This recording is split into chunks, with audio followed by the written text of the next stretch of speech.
Hi ಎಲ್ಲರಿಗೂ ನಮಸ್ತೆ.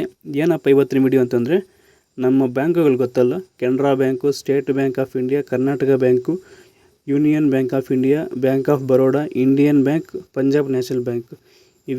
ಇವು ಎಲ್ಲಿ ಸ್ಥಾಪನೆ ಆಯಿತು, ಯಾವಾಗ ಸ್ಥಾಪನೆ ಆಯಿತು, ಇದರ ಮುಖ್ಯ ಕಚೇರಿ ಎಲ್ಲಿದೆ ಅಂತ ತಿಳ್ಕೊಳ್ಳೋಣ. ಫಸ್ಟಿಗೆ ಬಂದು ಕೆನರಾ ಬ್ಯಾಂಕು. ಕೆನರಾ ಬ್ಯಾಂಕ್ ಬಂದು ಜುಲೈ 1906ರಲ್ಲಿ ಮಂಗಳೂರು, ಕರ್ನಾಟಕದಲ್ಲಿ ಸ್ಥಾಪನೆ ಆಗುತ್ತೆ. ಇದರ ಮುಖ್ಯ ಕಚೇರಿ ಬಂದು ಬೆಂಗಳೂರು, ಕರ್ನಾಟಕದಲ್ಲಿದೆ. ಮತ್ತು ಸ್ಟೇಟ್ ಬ್ಯಾಂಕ್ ಆಫ್ ಇಂಡಿಯಾ ಬಂದು ಜುಲೈ 1, 1955ರಲ್ಲಿ ನವದೆಹಲಿ ಭಾರತದಲ್ಲಿ ಸ್ಥಾಪನೆ ಆಗುತ್ತೆ. ಮತ್ತು ಇದರ ಹೆಡ್ ಆಫೀಸ್ ಬಂದುಬಿಟ್ಟು ಮುಂಬೈ, ಮಹಾರಾಷ್ಟ್ರದಲ್ಲಿದೆ. ನೆಕ್ಸ್ಟು ಕರ್ನಾಟಕ ಬ್ಯಾಂಕ್ ಬಂದು ಫೆಬ್ರವರಿ 18, 1924ರಲ್ಲಿ ಮಂಗಳೂರು, ಕರ್ನಾಟಕದಲ್ಲಿ ಸ್ಥಾಪನೆ ಆಗುತ್ತೆ. ಇದರ ಹೆಡ್ ಆಫೀಸ್ ಬಂದುಬಿಟ್ಟು ಮಂಗಳೂರು ಮತ್ತು ಕರ್ನಾಟಕದಲ್ಲೇ ಇದೆ. Next union bank of India November 11, 1919 Mumbai, ಮಹಾರಾಷ್ಟ್ರದಲ್ಲಿ ಸ್ಥಾಪನೆ ಆಗುತ್ತೆ. ಇದರ ಹೆಡ್ ಆಫೀಸ್ ಬಂದುಬಿಟ್ಟು ಮುಂಬೈ, ಮಹಾರಾಷ್ಟ್ರದಲ್ಲೇ ಇದೆ.